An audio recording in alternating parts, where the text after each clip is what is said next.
ஏன்னா காலத்தோடு முடியக்கூடியதில்லை. அவர் வந்து இப்ராஹிம் ராவுத்தரும் அவரும் சேர்ந்த நண்பர்களாக சேர்ந்துருக்கும்போது அதை வந்து ஒரு பட்டியல் போட்டு விட்டுருவாங்க. சரி இதை பண்ணலாம், இந்த போய் பண்ணலாம்.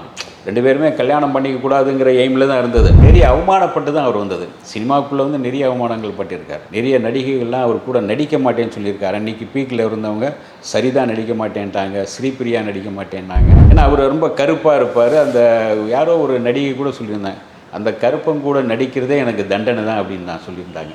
அந்தளவுக்கு. ஏன்னா வந்து அவரை இவங்களே வந்து இவர் பீக்கில் வந்து இந்த சொன்ன அவர் கூட நடிக்க மறுத்த நடிகைகளே வந்து மறுபடியும் கூட சேர்ந்து நடிக்கும்போது அவரே கேட்டிருந்தார். இவருடைய ஃபோட்டோஸ் பார்த்துட்டு, நீ எல்லாம் கருப்பாக இருந்தால் ரஜினிகாந்த் நடிக்கிறியான் மூஞ்சிலே வந்து ஃபோட்டோ வீசின ஒருத்தர் யார், செல்வகுமார் அப்படின்னு. அவரே தான் இவரை வச்சு 2 படம் தயாரித்தார். அதுக்கு பிறகு அம்மன் கோயில் கிழக்காளி அவர் தான் தயாரித்தது. எம்ஜிஆரோட ஃபாலோ பண்ணி வந்தார். அவருடைய ஆக்ஷன் பிளாக் எல்லாமே எம்ஜிஆரை ஃபாலோ பண்ணி தான் பண்ணார். அதை அதே மாதிரி இப்ராஹிம் ராவுத்தர் எம்ஜிஆரை ஃபாலோ பண்ண, எம்ஜிஆரை கிழவிகளை கட்டிப்பிடி அவங்கள காசு கொடு இது பண்ணு நிர்பந்திட்டு ஆரம்பத்துலேருந்து இப்போ கிடையாது, முதல் படங்கள்லேருந்து அவர் அந்த மாதிரி சொல்லி எம்ஜிஆர் பாணியிலே கதைகளை உருவாக்கி இவருக்காக உருவாக்குனதுனால எம்ஜிஆர் பாணியிலே வந்தார். எம்ஜிஆருடைய ஏறக்குரிய அந்த இதிலே வந்திருக்கார். மெட்ரோலுக்ஸ் நெஞ்சங்களுக்கு வணக்கம். நான் உங்கள் கார்த்திக். இன்றைய நேர்காணலில் நம்மோடு இணைந்திருப்பவர் மூத்த பத்திரிகையாளர் மற்றும் கலைமாமணி திரு சவிதா ஜோசப் அவர்கள். வணக்கம் சார். வணக்கம் சார். டிசம்பர் 28 புரட்சி கலைஞர் கேப்டன் விஜயகாந்த் அவர்கள் காலமானார். அதுக்கு பிறகு வந்து ஒரு 2 வாரங்கள் வந்து அதை பற்றிய பேச்சு தான் அதிகமாக இருந்துச்சு அப்படின்னு சொல்லலாம். அதன் பிறகு வந்து பார்த்திங்கன்னா அரசியலில் வந்து பார்த்திங்கன்னா நம்ம இந்த பாராளுமன்ற தேர்தலுக்கான கூட்டணி வைப்பதற்கு முன்னாடி வந்து பிரதமர் மோடி அவர்கள் கூட வந்து பேசியிருந்தார். விஜயகாந்துக்காக ஒரு பெரிய ஆர்டிக்கல்லாம் எழுதி அவருடைய மிக நெருங்கிய நண்பர் அப்படின்னு பல விஷயங்கள் எழுதியிருந்தார். அதற்கு பிறகு வந்து அவருக்கு பத்மபூஷன் விருது வந்து வழங்கப்படும் அப்படின்னு சொல்லியிருந்தார். கடந்த சில வாரங்களுக்கு முன்பு பத்மபூஷன் விருது வழங்கும் விழா நடந்துச்சு. அப்போ வந்து கேப்டன் விஜயகாந்த் அவர்களுக்கு அந்த பத்மபூஷன் விருது வழங்கப்படலை. அது பெரிய சர்ச்சையாக மாறிச்சு. அவருக்கு ஏமாற்றிட்டாங்க, அவர் வந்து கூட்டணி வைக்காததுனால நிறைய வந்து இது பண்ணிட்டாங்கன்ற மாதிரியான விஷயங்கள் சொன்னாங்க. ஆனால் இதை தொடர்ந்து இன்று மாலை வந்து அவருக்கு பத்மபூஷன் விருது வந்து வழங்கப்படுது அப்படின்றது தான் செய்தியாக இருக்குது.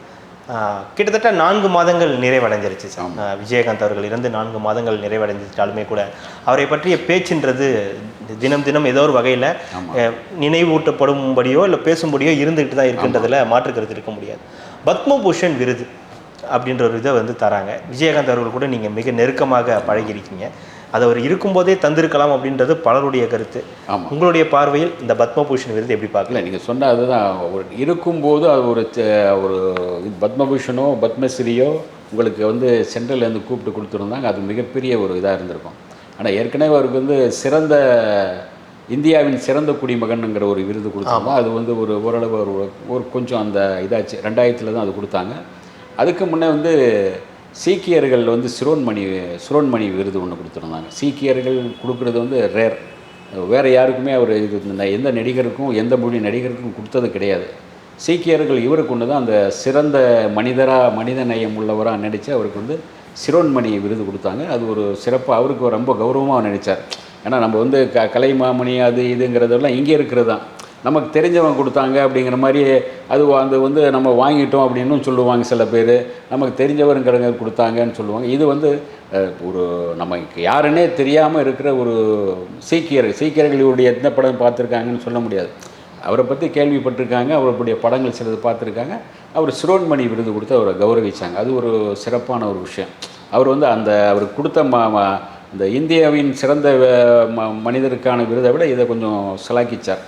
ஏன்னா ஒரு சீக்கியர்கள் கொடுத்தாங்க இல்லையா, அது ஒரு தன்னுடைய சகோதரனாக நடித்து கிடைச்சது அவர் ரொம்ப பெருமைப்பட்டார். அதே மாதிரி இப்போ வந்து இந்த விருது கூட நீங்கள் சொன்ன மாதிரி அவர் இருக்கும்போது ஏதோ ஒரு மத்திய அரசின் மூலமாக கொடுத்துருந்தா, இப்போ சிவாஜிக்கு சொல்லுவாங்க இல்லையா, சிறந்த நடிகருக்கான விருது அவருக்கு தரவே இல்லைங்கிற ஒரு மிகப்பெரிய குறை உண்டு.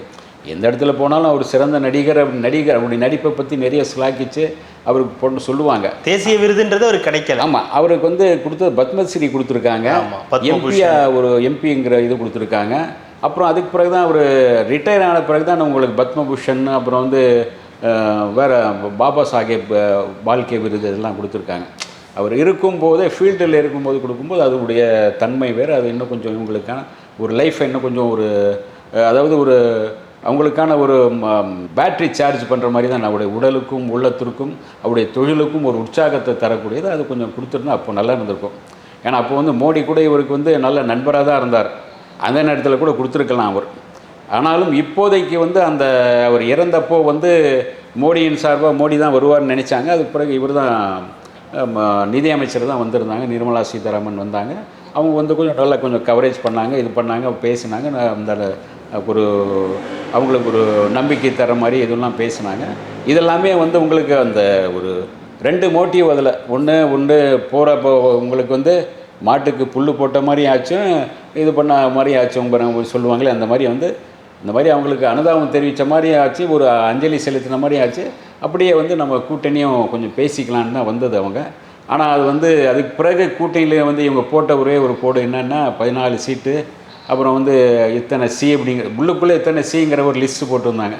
14 சீட்டு இத்தனை சின்னு சொல்லும்போது பல பேர் மிரண்டிகிட்டு இருக்கும்போது எங்கெங்கேயோ போனாங்க. கடைசியாக வந்து டிஎம்கே அவங்க போனாங்க, அவங்க இது பண்ணிக்கல. அந்த பக்கம் தான் பிஜேபியில் தான் கூப்பிட்டாங்க. அதுக்கு பிறகு இவங்க கூட இப்போ லாஸ்ட் டைம் வந்து இவங்க அந்த விருது கொடுக்கறத தாமதப்படுத்தினப்போ சொல்லியிருந்தாங்க, என்னை வந்து பிஜேபி கூப்பிட்டுருந்தாங்க, ஆமாம், நான் போகலை, அதுக்காக எனக்கு நிறைய மிரட்டப்பட்டேன், நிறைய தரேன், இதெல்லாம் தரேன்னு சொன்னாங்க, மிரட்டப்பட்டேன் அப்படின்லாம் கொஞ்சம் வெளிப்படையாக பேசுனாங்க. அதை வேறு யாரும் இந்த மாதிரி மிரட்டினாங்கன்னு சொல்ல மாட்டாங்க, இவன் கொஞ்சம் மிரட்டினாங்க, இடி அனுப்பிடுவேன்னு சொல்லுவாங்கங்கிற மாதிரி கொஞ்சம் மிரட்டினேன் அப்படின்னாங்க. அது வந்து அவங்க வந்து அந்த வெளிப்படையாக சொல்லியிருந்தாங்க. அதை வந்து எதுக்காக அப்படின்னா இந்த பத்மபூஷன் வந்து அவங்க தாமதப்படுத்தினதுக்கான ஒரு மனக்குமுறலாக அவங்க சொல்லியிருந்தாங்க. ஆனால் அது சொன்ன மாதிரி அவங்க கொடுத்துருக்கணும் அந்த நேரத்தில். சரி, அவங்க ஏதோ ஒரு அரசியல் காரணத்துக்காக வந்து கொஞ்சம் ஒதுக்கி வச்சாங்க. இப்போதைக்கு வந்து அது சொன்னது வாக்கு மீறக்கூடாது, வேணாம் கொடுத்துட்ருவோம். நம்ம கட்சியில் கொஞ்ச நாள் இருந்தார், இப்போ அவங்க வந்து ஏடிஎம்கேல தானே இது பண்ணியிருக்காங்க. ஏடிஎம்கே இருந்தாங்கன்னா, பிஜேபி இருந்தாங்கன்னா, தேமுதிக எல்லாம் நம்முடைய நண்பர்கள், ஒன்றுக்குள்ளே ஒன்று தான். ஒரு இல்லை, அது புரியுது. இப்போ அவருக்கு வந்து இன்னைக்கு கொடுக்க போகிறாங்கன்றது உண்மைதான்.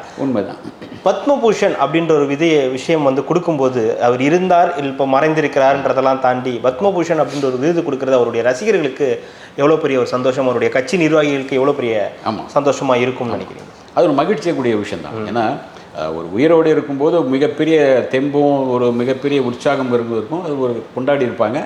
அவர் இல்லாதப்போ அதை அந்த விருதை பார்த்து இவங்க கொஞ்சம் ஒரு மகிழ்ச்சி அடையலாம்.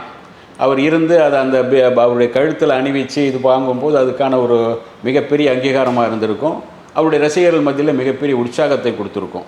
அது அவர் இல்லாமல் அவருடைய மனைவி அவர் கையால் வாங்க போகிறாங்க, அவருடைய மனைவி தான் வாங்க போகிறாங்க. அவங்க தான் பெரும்பாலும் கணவருக்கு பிறகு வாங்கணும். அந்த மாதிரி புரட்சி தலைவருக்கு அப்படியே வழங்கும்போது அது ஜானகி அம்மா தான் அவங்க மறைஞ்ச பிறகு போயிட்டு ஒரு 3 மாதமோ 4 மாதம் கழித்து தான் போயிட்டு அவங்க வாங்கிட்டு வந்தாங்க. அதே மாதிரி தான் இப்போ வந்து அவங்க கேப்டனுடைய இதை வந்து அவங்கள அவருடைய நீங்கள் சொன்ன மாதிரி ஒரு 4 மாதம் முடிந்த பிறகு ஏறக்குறைய இப்போ வந்து அவங்க போயிட்டு அவங்க வாங்க போகிறாங்க.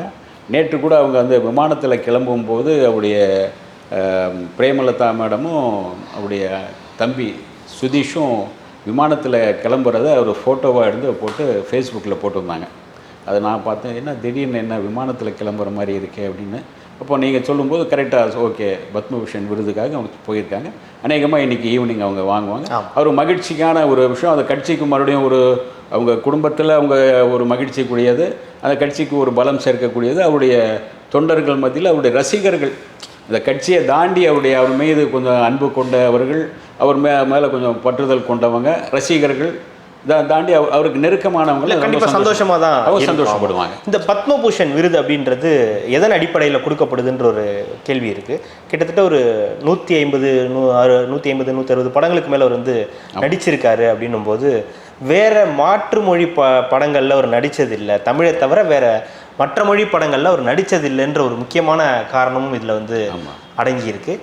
குறிப்பாக அப்புறம் தேமுதிகன்ற ஒரு கட்சியை வந்து நடத்திக்கிட்டு இருக்காரு. கிட்டத்தட்ட 11 வருடங்களுக்கு மேலாக நடத்திக்கிட்டு இருக்காரு. அப்படின்னும் போது பத்மபூஷனுக்கான அளவுகோல் என்னவா இருக்குது சார்? பத்மபூஷனுக்கு உங்களுக்கு வந்து அந்த ஒரு சினிமா கலைஞராக அப்படி கொடுத்துருக்காங்க. வேறு சில காரணங்களும் கொடுத்துருப்பாங்க. ஒரு நாட்டுக்கு ஒரு தொண்டு செய்ததுக்காக, சில நற்பணிகள் செய்ததுக்காகவும் அவருடைய நல்ல படங்களை கொடுத்துருக்காரு. அப்படிங்கிற மாதிரி ஒரு நல்ல இதுக்காக தான் அவருடைய சேவை ஏறக்குறைய ஒரு சேவை தானே. உங்களுக்கு நல்ல படங்களை வழங்குவதும் அது ஒரு மக்களோடு நல்ல பெயர் எடுத்து இருப்பதும் ஒரு நல்ல சேவை மாதிரி தானே. அந்த மாதிரி ஒரு சேவைக்கான ஒரு அங்கீகாரமாக தான் அதை இது பண்ணணும். ஏன்னா இவருடைய படங்கள் ஏறக்குறைய 156 படங்கள், 158 படங்கள் நடிச்சிருக்கார். ஒரு படம் மட்டும் அவருடைய 5வது படம், அது ஒரு படம் மட்டும் வரல, அது நிந்திருச்சு அந்த படம். கௌரவ வேடத்தில் நடித்த படங்கள் வந்து ஒரு 5 படம் தான் நடிச்சிருக்காரு. மிச்சம் எல்லாமே உங்களுக்கு வந்து அவருடைய ஒரு படம் வந்து வில்லனா நடிச்சிருக்கார். மிச்சம் எல்லாமே உங்களுக்கு வந்து 150 படங்கள் பெரும்பாலும் ஹீரோவாக நடித்த படங்கள் தான் அவர். விஜயகாந்த் அவர்கள் வந்து இறந்துட்டார் அப்படின்றது தான் உண்மை. டிசம்பர் 28 வந்து அவர் இறந்து விட்டார் அப்படின்னா கூட தொடர்ந்து அவரை பற்றி ஒரு செய்திகள் வந்துக்கிட்டே இருக்குது. இப்போ ஒரு சமீபமாக 2 வாரத்துக்கு முன்னாடி வந்து லிங்கன் புக் ஆஃப் ரெக்கார்ட்ஸ் வந்து ஒரு உலக சாதனை விருது வந்து கொடுத்துருக்காங்க. அதாவது ஒரு மனிதன் இறந்த பிறகுமே வந்து தொடர்ந்து ஏதாவது ஒரு விஷயங்களில் ஒரு சாதனை படைச்சிக்கிட்டே இருக்காரு. சார் இப்போ பத்மபூஷன் வாங்குறாரு. 2 வாரங்களுக்கு முன்னாடி வந்து லிங்கன் புக் ஆஃப் ரெக்கார்ட்ஸில் வந்து அவருடைய சமாதிக்கு வந்து கொடுக்கப்பட்டிருக்கு. காரணம் வந்து 15 லட்சத்துக்கும் மேற்பட்டவர் வந்து குறுகிய வருகை புரிஞ்சிருக்காங்க அப்படிங்கிறது. அது இல்லாமல் அங்கே அன்னதானமும் நடக்குது அப்படின்றது. இதை எப்படி பார்க்கலாம் சார்? இல்லை, ஒரு மனிதன் வாழ்ந்தானுங்கிறதுக்கான அடையாளம் தான். ஒரு மனிதனாக ஒரு நல்லவராக வாழ்ந்தாருங்கிறதுக்கான அடையாளங்கள் தான் இது. ஏன்னா சில பேர் வந்து வாழ்ந்து போகும்போது அவருக்கு அந்த விஷயங்கள் பெருசாக பேசப்படாது. அது குறிப்பிட்ட காலத்தோடு அது முடிஞ்சு போயிடும். அதுக்கு பிறகு அவரை பற்றி பேசுகிறதுக்கான விஷயங்கள் இல்லாமல் போயிடும். ஒரு சிலர் இவரை பற்றி பேசுவதற்கு உங்களுக்கு நிறைய விஷயங்கள் இருக்குது. அதை பேசுவதற்கு அது அரசுக்கு அங்கீகரிக்கிறது. அப்புறம் வந்து மேலை நாட்டில் இருந்து இதிலேருந்து பார்க்கும்போது உங்களுக்கு வந்து சரி இவர் என்னென்ன பண்ணியிருக்காருங்கிற கவனித்து பார்க்கும்போது இதெல்லாம் வந்துடுது. ஒரு அடிப்படையிலே ஒரு நல்ல மனிதர், அந்த ஒரு புரிதல் எல்லோருக்கும் வந்துருச்சு. இத்தனை பேர் கூடியதற்கு காரணமே அவர் நல்ல மனிதருங்கிறதுக்கான ஒரு அங்கீகாரம் தான். அதுதான் வந்து அவங்க கின்னஸில் புரிஞ்சுக்கிறாங்க. சரி, இத்தனை பேர் தேவையில்லாமல் வர மாட்டாங்க. ஒரு நடிகன்னா இறந்த பிறகு எத்தனை பேர் வரவும் மாட்டாங்க. இருந்தாலும் கூட எல்லோருடைய அபிமானத்தை பெற்றிருந்தால் ஒரு கிராமங்கள் எல்லாம், இப்போ இன்டீரியர் கிராமங்கள் எல்லாம் உங்களுக்கு நிறைய கட் அவுட் வச்சு நிறைய இது பண்ணியிருந்தாங்க. இன்டீரியர் கிராமங்கள் தெரிஞ்சு கிராமம் இல்லை நகரம் எல்லாத்துலேயுமே அவர் வந்து பெரும்பாலும் இந்த கட் அவுட் வச்சு வச்சுருந்தாங்க. எல்லா இடத்துலையும் அதாவது அந்த அனுதாபத்தை தெரிவித்ததுங்கிறது ஒரு மிகப்பெரிய விஷயம் தான். அது ஒரு நல்ல மனிதர், அவரை பற்றி பேசுவதற்கு நிறைய இருக்கிறது அப்படின்னு மக்கள் மத்தியில் அவரை பற்றி யாராச்சும் ஒருத்தர் பேசும்போது இந்த மாதிரி எனக்கு பண்ணாருங்க, இந்த மாதிரி இவங்களுக்கு நடந்ததுங்க, அல்லது எனக்கு இந்த மாதிரி ஒரு படத்தை வாய்ப்பை வாங்கி கொடுத்தாருங்க, யாராவது சொல்லிக்கிட்டு தான் இருக்காங்க. அவர் செஞ்ச விஷயங்கள் நிறைய செஞ்சுருக்காரு. ஏன்னா காலத்தோடு முடியக்கூடியதில்லை. அவர் வந்து இப்ராஹிம் ராவுத்தரும் அவரும் சேர்ந்த நண்பர்களாக சேர்ந்துருக்கும்போது அதை ஒரு பட்டியல் போட்டு விட்டுருவாங்க. சரி, இதை பண்ணலாம், இந்த போய் பண்ணலாம். 2 பேருமே கல்யாணம் பண்ணிக்க கூடாதுங்கிற எய்மில் தான் இருந்தது. ஏறக்குறைய 36 வயசாச்சு. இனிமேல் எதுக்கு தான் நமக்கு கல்யாணம்? விஜயகாந்த் சார் தான் என்கிட்ட சொன்னார், இனிமேல் எனக்கு கல்யாணம் நமக்கு வேண்டாண்டா ராவுத் இப்ராஹிம், 2 பேரும் அப்படியே இருந்துருவோம் அப்படின்னு இவர் சொன்னதுனாலும் சரி நான் பார்த்துருங்க. அதுக்குள்ளே அவங்க அக்கா இல்லை, அவர் பெண்ணை பாருங்கள், அவர் கல்யாணம் பண்ணிக்கணும், நீங்கள் இப்படியே மொட்டை பசங்களை இருக்கக்கூடாது நீங்கள், அவங்க திட்டிக்கிட்டு அதுக்கு பிறகு அவர் பண்ணிக்கலை, இப்ராஹிம் ராவுத்தர் பண்ணிக்கல. ஆனால் இவருக்கு அவருடைய நண்பருக்கு பெண் பார்த்து அவர் தான் கல்யாணம் பண்ணி முன்னிருந்து அந்த பெண்ணெல்லாம் பார்த்தார். பிரேமலத்தை அவங்க தான் செலக்ட் பண்ணி பார்த்து கல்யாணம்லாம் பண்ணார். அதனால் அன்னிலேருந்து அவங்களுக்குள்ளே ஒரு ஆரம்பத்தில் ஒன்றாவே இருந்து பழகினாலும் உங்களுக்கு இதை பண்ணலாம், அதை பண்ணலாம், மக்கள் மத்தியில் உங்களை பேச வைக்கிற அளவுக்கு ஒரு எய்ம் பண்ணுவார். இதை பண்ணு, அதை பண்ணு, அவர் தூண்டிகிட்டே இருப்பார். அப்போ தான் உங்களுக்கு ஒரு 4 விஷயம் பண்ண நம்ம பற்றி ஏற்கனவே நிறைய அவமானப்பட்டு தான் அவர் வந்தது. சினிமாவுக்குள்ளே நிறைய அவமானங்கள் பட்டிருக்கார். நிறைய நடிகைகள்லாம் அவர் கூட நடிக்க மாட்டேன்னு சொல்லியிருக்காரு. அன்றைக்கி பீக்கில் இருந்தவங்க சரிதா நடிக்க மாட்டேன்ட்டாங்க, ஸ்ரீபிரியா நடிக்க மாட்டேன்னாங்க, உங்களுக்கு ராதிகா நடிக்க மாட்டேன்னாங்க. என்ன காரணம்? இவங்க அம்பிகா. என்னென்னா உங்களுக்கு அன்றைக்கி இருந்த ஒரு வளர்ந்து வர்ற ஆள், புது ஆள், ஒரு கிராமத்துலேருந்து ஒரு புது ஆள், மதுரையிலேருந்து வந்திருக்கார், ஒரு சாதாரண ஒரு ஆள், ஒரு பொது ஆளோடு சேர்ந்து நடிச்சிங்கன்னா அவங்க இமேஜ் பாதிக்கும்னு சொல்லிட்டாங்கன்னு அந்த நடிகைகள் சொன்னாங்க. பின்னாடி பார்வையின் மறுபக்கம்னு ஒரு படம், அந்த படத்தில் ஸ்ரீபிரியா தான் ஹீரோயின். அறிவிப்பெல்லாம் வச்சாச்சு, படத்தில் தந்தியில் எல்லாம் எல்லாத்துலேயும் விளம்பரம்லாம் வந்தாச்சு. இவங்க அவுட்டர் போயிட்டாங்க ஒரு இதுக்கு டியூயட்காக. 3 நாள் போய் இவங்க இருக்காங்க, இவங்க அந்தம்மா வரவே இல்லை. அப்புறம் 4வது நாள் இவங்க கெஞ்சி கூத்தாடி கூப்பிட்டு வந்தாங்க ஸ்ரீபிரியா. ஏன்னா அவர் ரொம்ப கருப்பாக இருப்பார். அந்த யாரோ ஒரு நடிகை கூட சொல்லியிருந்தாங்க, அந்த கருப்பம் கூட நடிக்கிறதே எனக்கு தண்டனை தான் அப்படின்னு நான் சொல்லியிருந்தாங்க. அந்தளவுக்கு. ஏன்னா அவரை இவங்களே இவர் பீக்கில் இந்த சொன்ன அவர் கூட நடிக்க மறுத்த நடிகைகளே மறுபடியும் கூட சேர்ந்து நடிக்கும்போது அவரே கேட்டிருந்தார், ஆனால் இன்றைக்கி அவர் பத்மபூஷன். ஆமாம், ஏன் நீங்கள் அப்போ மட்டும் ஏன் நீங்கள் என் கூட நடிக்க மறுத்தீங்க அப்படின்னு சொன்னப்போ, இல்லைங்க மற்றவங்க சொன்னாங்க உங்கள் கூட நடித்தா நம்ம இமேஜ் பாதிக்கும், அடுத்த ஹீரோக்கள் உங்களை ஏற்றுக்க மாட்டாங்க, அடுத்த ஹீரோக்கள் நீங்கள் வந்து பெரிய ரேஞ்சில் வந்து இருக்கிற பெரிய ஹீரோக்கள் உங்களை ஏற்றுக்க மாட்டாங்க, உங்களுடைய இமேஜ் பாதிக்கும், உங்கள் பட வாய்ப்பு பாதிக்கும் எங்களை பயமுறுத்துனாங்க, அதனால தான் நாங்கள் இது பண்ணோம் விஜய், சாரி விஜய் அப்படின்லாம் சொல்லியிருக்காங்க. ஆனால் அப்போ சரி ஓகே அப்படின்னு அவரே வந்து யார் யாருக்கு இவர் கூட நடிக்க மறுத்தாங்களோ அவங்க கூட தான் அதிகமாக அப்படிங்க. ராதிகா கூட நிறைய படம் பண்ணியிருக்காரு. ராதிகா அப்போ வந்து இவர் முதல் படத்தில் பண்ணும்போது ராதிகாவும் சுதாகர் தான் ஒரு பெரிய இதில் இருந்தாங்க. 2 பேரும் லவ் பண்ணுறாங்கிற அளவுக்கு நிறைய படங்கள் பண்ணிட்டு இருந்தாங்க. அதுக்கு பிறகு ராதிகா இவர்களுடைய ரொம்ப நெருக்கமானாங்க. அதுக்கு பிறகு அம்பிகா, அப்புறம் வந்து நடிக்காத நடிகை எல்லாருமே நடிச்சிட்டாங்களே, அம்பிகா, ராதா, ஏறக்குறைய உங்களுக்கு சொன்னவங்களாம் நடிச்சிட்டாங்க. ஷோபா கூட அவங்க சொல்லலை, ஷோபா அந்த நேரத்தில் நடிக்க மாட்டேன்னு சொல்லலை. இவருடைய 2வது பட ஹீரோயினே ஷோபா தான். அது அகல் விளக்குன்னு ஒரு படத்தில் அவங்க வந்து அப்போ பயங்கர பீக்கில் இருக்காங்க.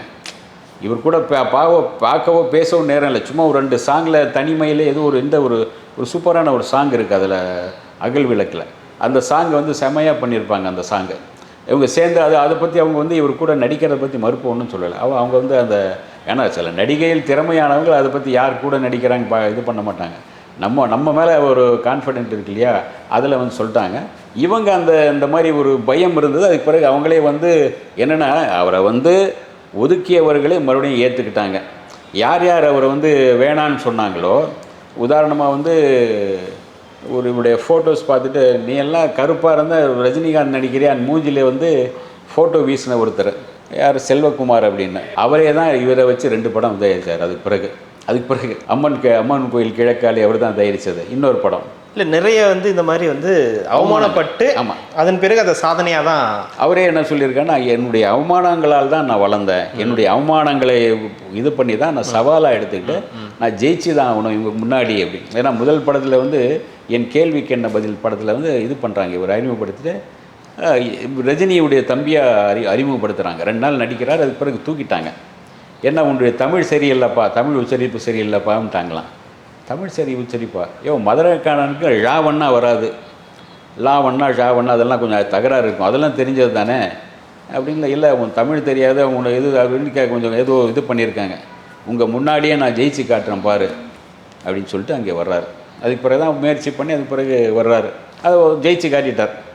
அவர் வந்து அவமானங்களால் அவமானப்படுத்தவங்க முன்னாடி வந்து அவங்கள சகிச்சுட்டு அதே மாதிரி யார் யார் அவமானப்படுத்துனாங்களோ அவங்களுக்கு மறுபடியும் இவரே படங்கள் பண்ணி கொடுத்துருக்கார். அந்த பெருந்தன்மை தான் அவங்கள வந்து எல்லோரையும் அவரை நேசிக்கவும் நெருங்கவும் காரணமாக இருந்தது. இப்போது சார் இந்த 2024 வந்து அவர் 2023 இறக்குறாரு. இறந்ததுக்கப்புறம் இந்த 2024 அவரை பற்றிய செய்திகள்ன்றது ரொம்ப அதிகமாக இருக்குது அப்படின்னு சொல்லலாம்.